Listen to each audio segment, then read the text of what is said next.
Сәлеметсіздер ме? Қалайсыздар? Бүгін сабақтың үшінші сабағы, яғни ас қорыту жүйесі жұмысының бұзылысы. Бұл жерге өт те бауыр да жатады.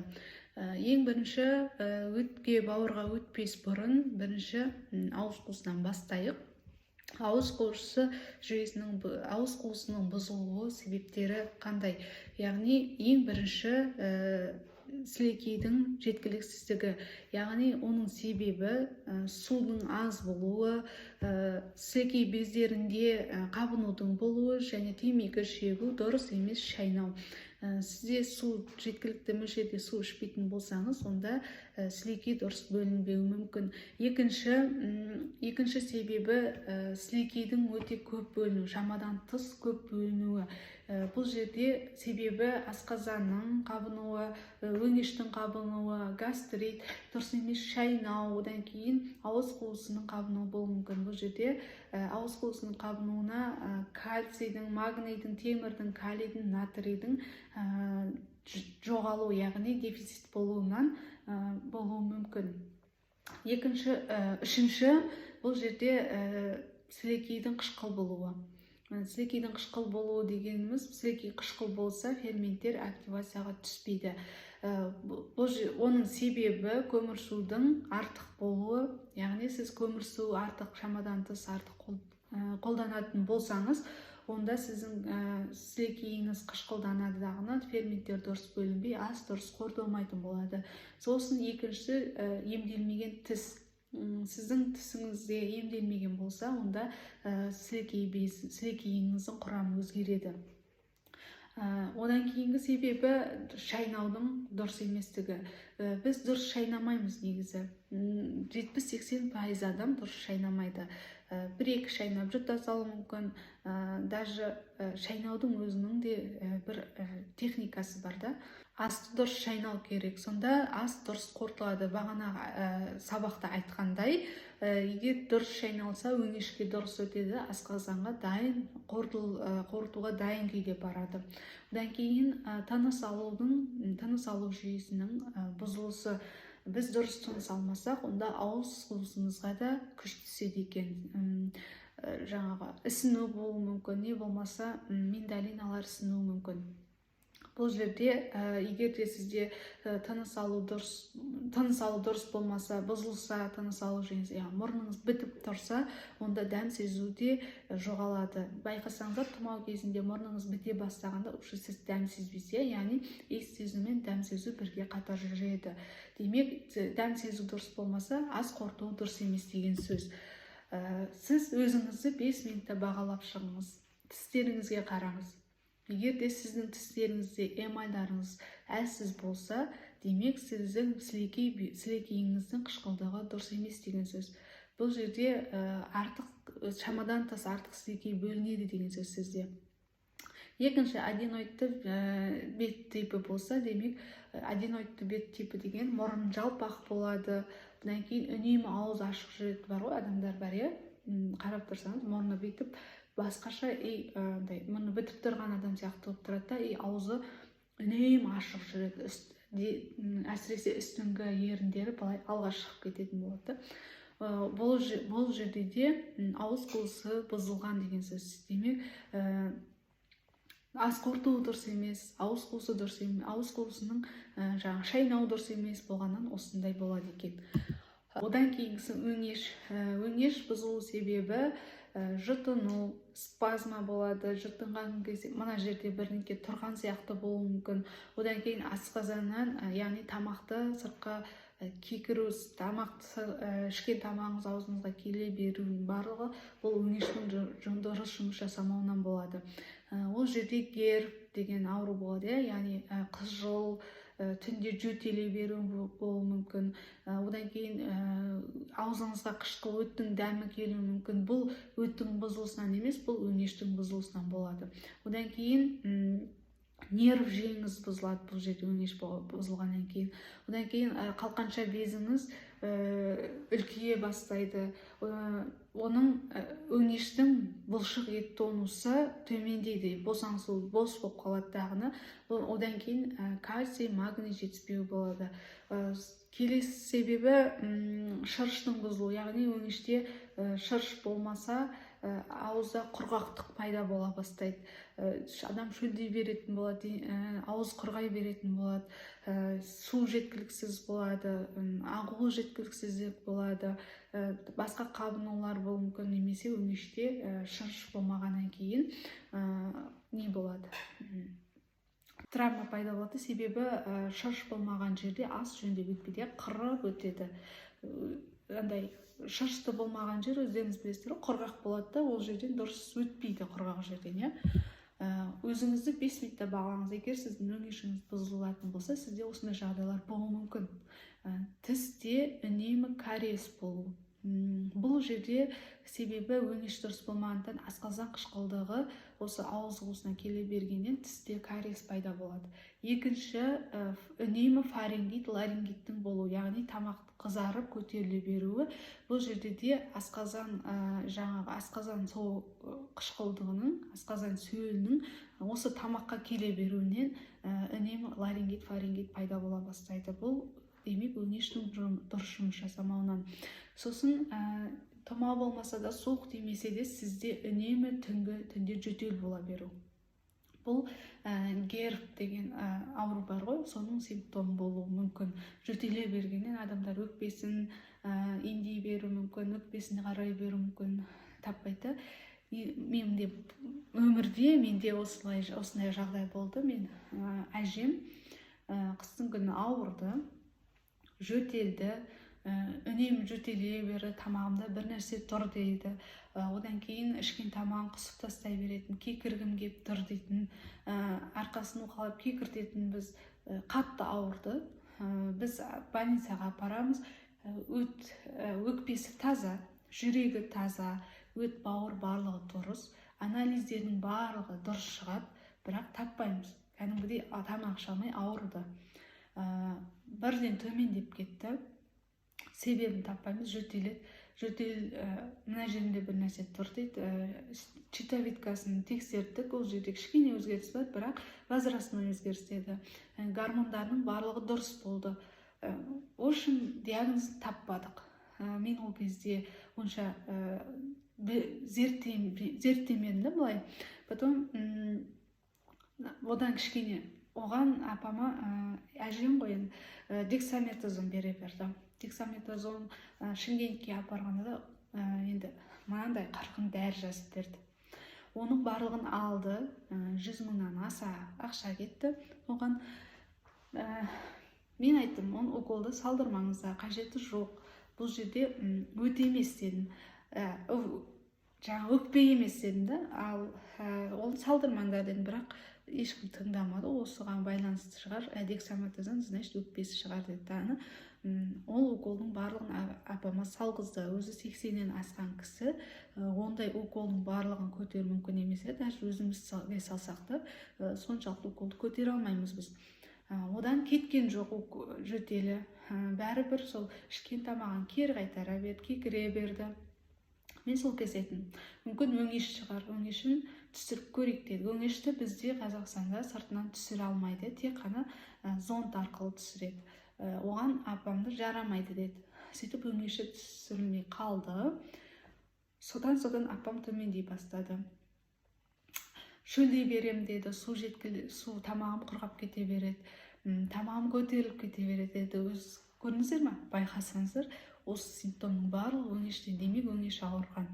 Біз оны білмедік. Білгенде былай білдік, бірақ нақты диагнозын білмеген соң ештеңе істей алмадық.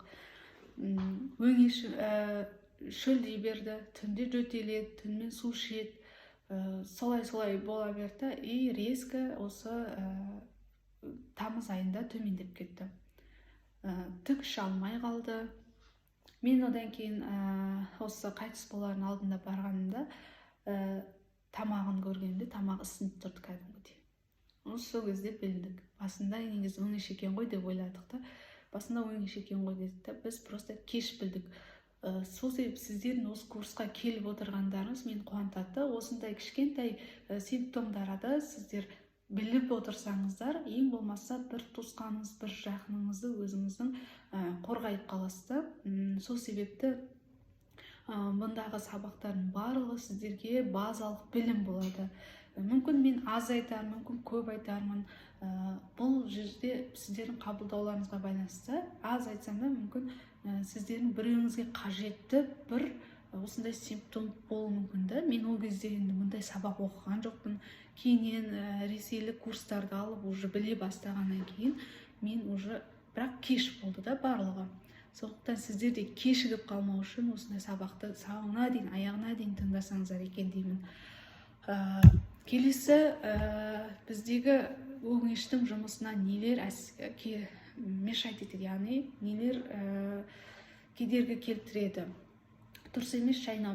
Мен алғашқы сабақтарда айттым еді, шайнау дұрыс болмаса өңеш жұмысы дұрыс болмайды. Себебі өңештің бұлшық еті дұрыс босаңсымайды дағыны, тамақ сол өңешті жаңағы травма болуы мүмкін өңеште, яғни жарақаттауы мүмкін, клапанын жарақаттауы мүмкін.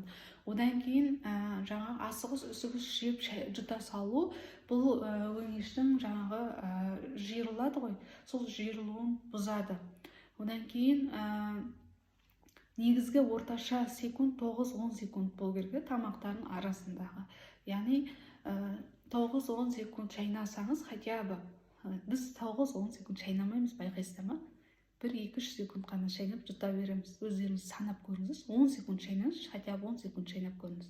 Одан кейін тез бірінің артынан бірін ауызға тығып жұта беру осы жаңағы өңештің қысқартылуы, яғни жиырылып босаңсуын бұзады.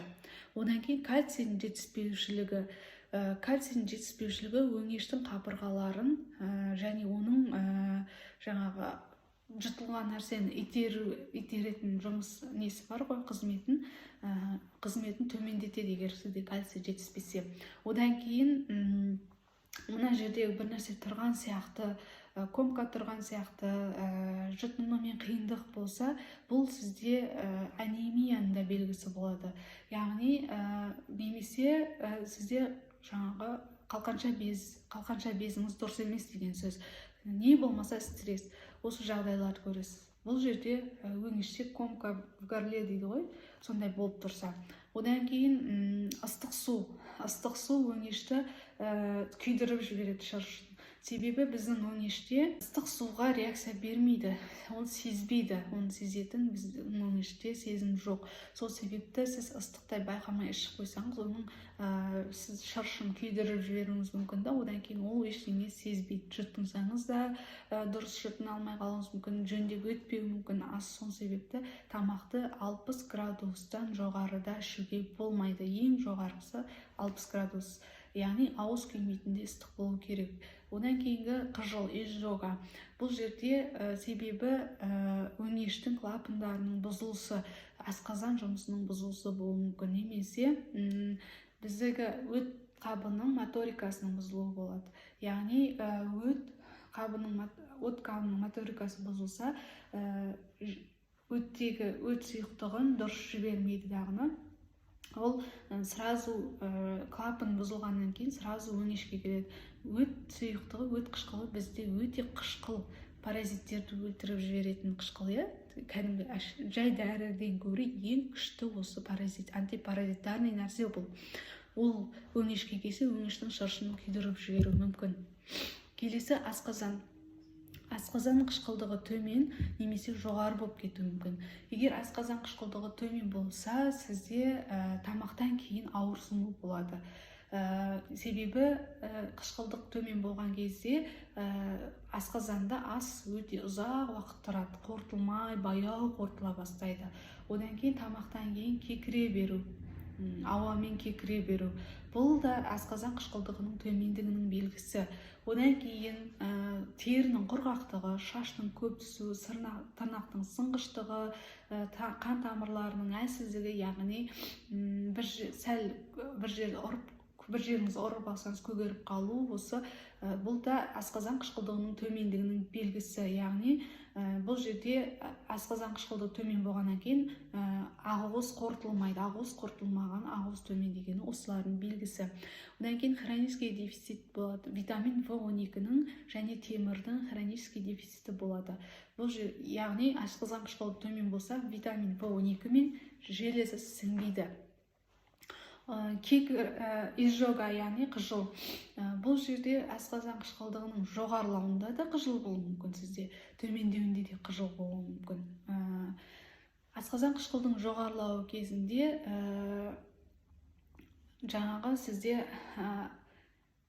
тамақ ішкеннен кейін бір не болуы мүмкін, қысылып, тығыз болып тұрған сияқты болуы мүмкін. Асқазаныңызда бұл шырышының дұрыс болмауы, яғни қышқыл жоғары болып кеткен кезде асқазан шырты қабатының бұзылысы.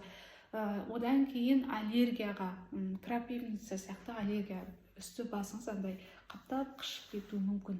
Бұл жерде осы асқазан қышқыл жоғары кезінде де осындай жағдай болады. Яғни гистаминнің жоғары несіне, қышқылдықтың жоғарылығына гистамин көбейіп кетуі мүмкін. Одан кейін қышқыл дәмге төзімсіздік сізде жоғары болса, сіз лимон, құрт, айран сияқты қышқыл дүниелерді жей алмайсыз мүлдем. Одан кейін асқазанның жұмысына не әсер етеді, не кедергі келтіреді? Бұл жерде үнемі тамақ ішу.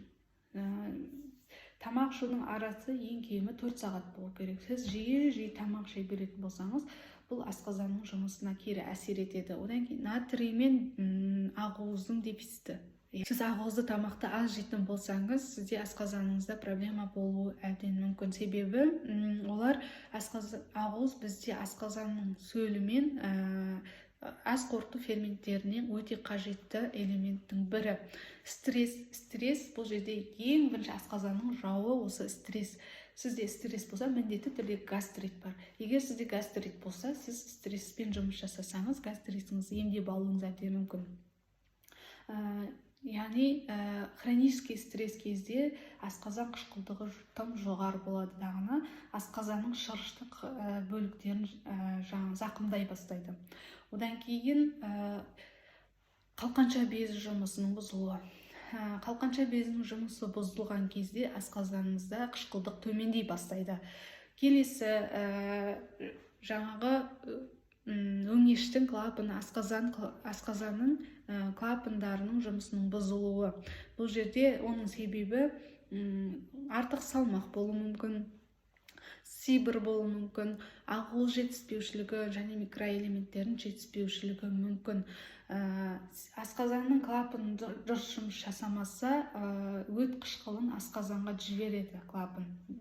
Мысалға, асқазанда мынандай жабып қоятын есік болса, ол дұрыс жұмыс жасамайтын болса, өт қышқылы бізде ұйқы безіне емес, асқазанға құйылып кетуі мүмкін.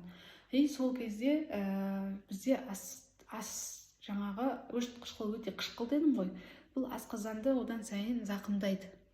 5 минутта бағалаңыз, тырнақтарыңызға қараңыз. Тырнағыңыз ішіне қарай кірген, ішінде сызықтар болса, тырнағыңыз жабысып қалып, бүдір болса тырнағыңыз, онда сізде темір жетіспеушілігі деген сөз. Темір жетіспеушілігі болса, міндетті асқазанмен ішек дұрыс емес деген сөз. Гиперпигментация. Бетіңізде пигменттер көп болса, онда витамин В12-нің жетіспеуі деген сөз.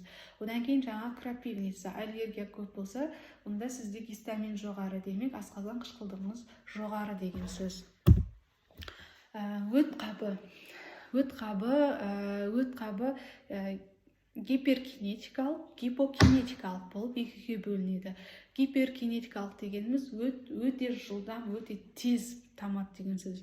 Бұл жерде егер де гиперкинетикалық болса, сізде диареяға бейім боласыз. Ол жерде өте көп ағатта, өте тез аққаннан кейін адамда іш өту пайда болуы мүмкін. Одан кейін тамақтан кейін ішіңізде шаншу пайда болады. Әсіресе майлы тамақтар, қуырылған тамақтар жесеңіз, сіздің ішіңізде шаншу пайда болады.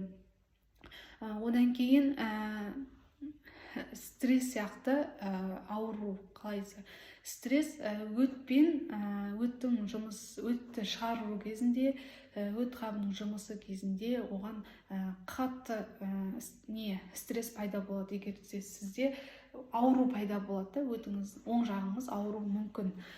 Сол себепті гиперкинетика болса да, гипокинетика болса да, бізде өттің жұмысы дұрыс емес болады деген сөз. Гипокинетика дегеніміз бұл өте жалқау өт. Мүлдем тамызбау мүмкін, кейде жай тамызып тұрады өтті. Бұл жерде өт жетіспеуі мүмкін. Бұл кезде біз керісінше запорға бейім боламыз, яғни іш қатуы болады. Өт жүрмегеннен кейін, бізге ішегімізге өт қышқылы түсіп отырмағаннан кейін бізде іш қату пайда бола бастайды. Одан кейін жүрек айну, майлы тамақтан кейін жаңағы ауырлық сезім болуы мүмкін, іштің желденуі болуы мүмкін. Осы кезде өт жетіспеушілігінен болады бұл. Одан кейін майда еритін витаминдердің дефициті А, Е, В, К, А, Е, К, Д витаминдерінің жетіспеушілігі. Бұл жерде майда еритін болғаннан кейін олар өтте сіңіріледі, маймен бірге. Сіздің өтіңіз дұрыс жұмыс жасамай, жаңағы жай баяу таматын болса, демек витаминдер сіңбейді, олар далаға кетіп қалады деген сөз. Одан кейін тырнақ сынғыштығы болады, шаш түсу, құрғақ тері, жиі тұмаумен ауыру, орвимен ауыру, осының барлығы гипокинетикалық өттен. Бас ауыру, әсіресе осы маңайлар бас ауыру болатын болса, онда сізде өтіңіз дұрыс жасамайды, яғни өт дұрыс бөлінбейді деген сөз. Одан кейін ауызға ащы дәм келу, қышқыл дәм келу. Бұл да өттің өңеш арқылы ауызға келуі. Жаңағы өздеріңізге айтқандай, өңеш те дұрыс жұмыс жасамайды, ол кезде асқазан да дұрыс жұмыс жасамайды деген сөз, клапандар дұрыс жұмыс жасамайды деген сөз. Одан кейін балық жегенде немесе омега ішкенде, лецитин ішкенде сізде кекіру пайда болуы мүмкін. Аузыңызға солардың дәмі келуі мүмкін, да? Ол кезде де гипокинетикалық өт болады. Яғни сізде застой болғаны, өтіңізде қоюланып бір жерде тұрып қалғанынан сізде омега сіңбейді. Қайсыңызда болды? Мысалға, омега ішкенде аузыңызға балықтың дәмі келіп, жүрегіңіз айныған жағдай болды ма? Мысалға, менде болған ондай жағдай. Омега 3 ішкенде менде жүрегім айнып, аузыма балықтың дәмі келіп, үстімнен балықтың иісі шығып жатқан сияқты сезім болған. Бұрын ондай болмаған. Босанғаннан кейін менде сондай жағдай болды. Өтіміздің жұмысына не кедергі келтіреді? Ең бірінші су жетіспеушілігі. Сізде су жетіспесе, сіз су аз ішетін болсаңыз, өт бізде қоюланып үйі бастайды. Одан кейін үйі бастағаннан кейін оның ағуы бұзылады. Содан кейін өттің протоктарымен, яғни өсінділермен моторикасының бұзылуы, протоктарында спазм болу. Бұл да өттің ағуына әсер етеді. Одан кейін майда еритін витаминдердің, С витаминінің, тауриннің, магнийдің, лецитиннің жетіспеушілігі. Бұл жерде, егер бұл минералдар, бұл микроэлементтер, макроэлементтер жетіспесе, біздің шыршымызда шырышты қабаты бұзылады, одан кейін өттің ағуы бұзылады, одан кейін холестериннің қалдықтарының түсуі төмендейді. Яғни холестерин қалдықтары түсе бастайды, содан кейін бізде өт тастары пайда болады, холестеринді өт тастары пайда бола бастайды. Қисық өт, перигиф, өттің перигиф, қисық. Бұл жерде бұл туа бітті болуы мүмкін, тұқым қуалауы мүмкін, немесе артық салмақтың әсерінен қисаюы мүмкін. Бұл жерде үнемі ішке бу болады, одан кейін бұл үнемі ішке будің әсерінен болуы мүмкін. Одан кейін пресс жасайсыздар ғой сіздер, сол пресс жасағаннан да осы өт қисаяды. Және жүктілік кезде өт қисаяды. Себебі жүктілік кезде, матка үлкейген кезде бүкіл органдар жиналады, жоғары қарай жиналғанда, сол кезде өт қисая бастайды. Осы өзіңізді 5 минутта бағалаңыз. Тіліңізде сары іздер болса, яғни сары болып кетсе, онда сіздің өтіңіз жаңағы өт ағуы дұрыс емес деген сөз. Ол аузыңызға өңештің дұрыс жұмыс жасамауынан аузыңызға келіп түсуінен болады. Одан кейін теріңіз құрғақ болса, әсіресе аузының айналасы құрғап кетуі мүмкін, өкше жарылуы мүмкін, алақандар, қолдар жарылуы мүмкін. Құрғақтықтан дене қыши бастайды, денеңіз қышиы мүмкін. Бұл жерде май мен майда еритін витаминдердің сіңбеуінен болады. Бұл өттің дұрыс жұмыс жасамауынан сіңбеуінен болады. Одан кейін жаңа акнелер, яғни безеулер, сондайлар пайда бола бастаса, әсіресе мына маңдайда акнелер пайда бола бастаса, қастың арасында, бұл жерде уже сізде өт дұрыс жұмыс жасамайды деген сөз. Өттің ағуы дұрыс емес деген сөз. Лимфатикалық жүйенің дұрыс жұмыс жасамауынан болады.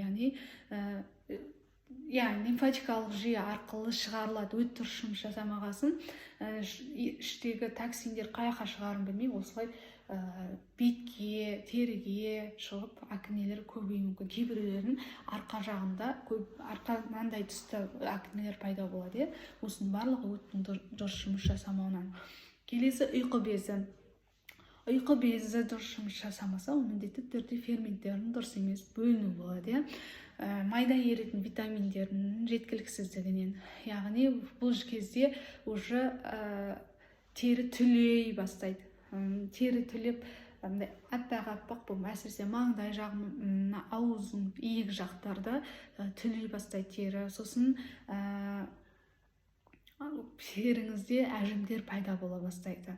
Одан кейін тырнағыңыз сынғыш болады, шашыңыз жиі түсетін болады, мұрыннан үнемі қан кету болуы мүмкін. Мұрныңыз жиі қанай берген, осы ұйқы безінің дұрыс емес болуынан да болады екен, байқап өтсіздер. Сосын кейін тіс те жиі қанаса, сіз сәл бір нәрсе тиіп кетсе, күнделікті тісіңіз жуған кезде қанайтын болса, демек сізде ұйқы безі дұрыс емес деген сөз. Көгерулер, одан кейін тез шаршап қалу, жарыққа, қатты жарықсыз бетке көзіңіздің шағылысуындай, көзіңіз ауырып шағылысып кетеді ғой кейбір кезде. Осының барлығы ұйқы безінің дұрыс жұмыс жасамауы, яғни майда еритін витаминдердің жеткіліксіздігінен. Майдың сіңірілмеуі. Бұл жерде майдың сіңірілмеуі болса, демек май сіңірілмесе, үлкен дәретпен бірге майлар бірге шығады. Яғни сіздер менде жеке кеңесте бір қыз болды. Үлкен дәретпен майларын бірге түседі дейді. Май бірге шығады, жабысқақ сондай болады деп. Ол неден деді, бақылай келе оның ұйқы безінің дұрыс емес екенін байқадық. Себебі ішектерінің барлығы дұрыс болды, ал ұйқы безі дұрыс емес болды. Одан кейін көздің қызаруы, құрғақ болу, көз ашып кете береді ғой. Ашып кете беріп, құрғақ болғаннан кейін, шыршып болмағаннан кейін ол қызарады. Одан кейін терінің жаңағы құрғақтығы, сосын кейін терінің андай дряблый кожа дейді ғой, мысалға, қалай айтсам, ескірген сияқты сондай болып тұрады тері. Одан кейін үнемі жаурап жүру, суықты тез сезіну осы ұйқы безінің жұмысының бұзылысынан болады екен. Одан кейін қорытылмаған көмір сулар бізде ішектің жұмысын бұзады. Ішекте қорытылмай көмірсулар осы ұйқы безінде қорытылмай барса, ішекте жаңағы газдану болады, іштің желденуі пайда болады. Ұйқы безінің жұмысына нелер кедергі келтіреді? Бұл жерде асқазан қышқылдығының дұрыс емес болуы. Жаңа асқазан қышқылдығы жоғары болсын, төмен болсын, бұл осы ұйқы безіне әсер етеді. Одан кейін калий, кальций, магний тұздарының жетіспеушілігі. Бұл да асқазан сөлінің, ұйқы безі сөлінің бөлінуіне өте қажетті минералдар. Келесі 12 елі ішек жұмысының дұрыс еместігі. Бұл да асқазан ұйқы безінің сөлінің дұрыс бөлінбеуіне әсер етеді. Одан кейін стресс, одан кейінгі кедергі келтіретін өт жұмысының бұзылмауы. Өт дұрыс жұмыс жасамаса, ұйқы безіне дұрыс құйылмаса, онда бізде ұйқы безі ферменттер дұрыс бөлінбейді. одан дұрыс бөлінбегеннен кейін бізде бүкіл ас қорыту жүйесі бұзылады деген сөз. Өзіңізді 5 минутта бағалаңыз. Яғни тырнағыңыз сынғыш болса, демек сізде витамин А жетіспеген деген сөз. Пигменті дақтар болса, бет маңайында пигменттер болса, демек сізде витамин Е жетіспеген деген сөз. Көзіңізде құрғақ қызаратын болса, шырыштығы төмен болса, демек майлардың еруі, майлардың ағзада сіңуі төмен деген сөз, бұзылған деген сөз. Демек сіздің ағзаңызда май сіңбейді деген сөз. Одан кейін бугрист ногти дейді ғой, бүдір-бүдір болады тырнақтар кейбір кезде байқасаңыздар. Бұл майдың жетіспеушілігі, яғни сізде май сіңілмейді деген сөз. Келесі жіңішке ішек. Жіңішке ішектің бұзылысы ол сибір, яғни бактерияның шамадан тыс артық көбеюі. Шамадан тыс артық көбею синдромы деп аталады қазақша. Одан кейін шырыштың қабынуы. Бір кезде адамда іш кебу болады, іштің желденуі болады тамақтан кейін. Бұл жерде тоқ ішекте бактериялар тым көбейеді дағыны, одан кейін іштің желденуіне әкеледі. Көкөніс, жеміс жидек жеген кезде іштің желденуі болса, бұл сізде жіңішке ішектің бұзылысы деген сөз. Одан кейін шырыштың бұзылысы, яғни шырышты қабаттың қабынуы. Бұл кезде ішекте ауыру сезім пайда болады, ішегіңіз ауыруы мүмкін. Одан кейін көптеген дефициттердің признагы болады, яғни белгісі болады. Бұл жерде нутриенттер сіңбейді, яғни витамин, железа сіңбейді, минералдар сіңбейді, макро-микроэлементтер жіңішке ішек жұмысы дұрыс болмаса мүлдем сіңбейді. Екі жағдайда да диарея немесе запор болуы мүмкін. Сізде егер де диарея запор болатын болса, демек сіздің ішегіңіз, жіңішке ішегіңіз дұрыс емес деген сөз. Сибырға экспресс тест жасап көріңіз. Табиғи қанты бар үлкен дозада табиғи қанттың жеп көріңіз. Мысалы, арбуз болсын, қауын болсын, не болмаса қайнатылған сәбіз, чеснок жеп көріңіз. Одан кейін 1-2 сағат күтіңіз. Егер де сізде осы жағдайдан кейін іштің кебуі, кекіру, қызжыл, изжога, ауырсыну, іште ауыру болса, демек сізде ішегіңізде бактериялар тым көбейіп кетті деген сөз. Сізде демек сибір бар деген сөз. Тоқ ішектің бұзылысында дисбиоз немесе нормобиотаның жеткіліксіздігі болады, яғни микрофлораның жеткіліксіздігі болады. Дисбиоз дегеніміз бұл жерде іштің желденуі, әсіресе кешкі уақытта іштің желденуі болады. Одан кейін сасыған иіс сияқты газ болады. Енді ол сөздің ұяты жоқ қой, газ шығарған кезде сасыған жұмыртқаның иісі шығатын болса, сіздің тоқ ішегіңіз дұрыс емес деген сөз. Яғни бұл жерде ақуыздар тоқ ішекте сіңірілмей шіріп атқан деген сөз. Одан кейін ПМС месячный келетін кезде ауырсыну болса, сізде тоқ ішек дұрыс емес.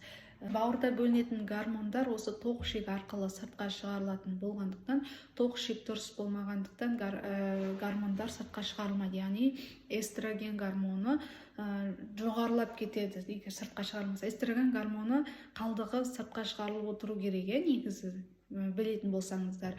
Тоқ ішек дұрыс болмаса, олар сыртқа шығарылмайды. Содан кейін бізде ПМС пайда болады. Нормобиотаның, микрофлораның жетіспеушілігі. Бұл жерде сізде құрғақ, қатты шығуы мүмкін, кал шығуы мүмкін, құрғақ болып шығуы мүмкін. Бұл жерде себебі микрофлора талшықты қорыта алмайды болады. Одан кейін үлкен дәретке отыру кезінде ауырсыну, немесе жаңағы трещина пайда болуы мүмкін, кішкене қанап кетуі мүмкін, осы тоқ ішектің әсерінен болады.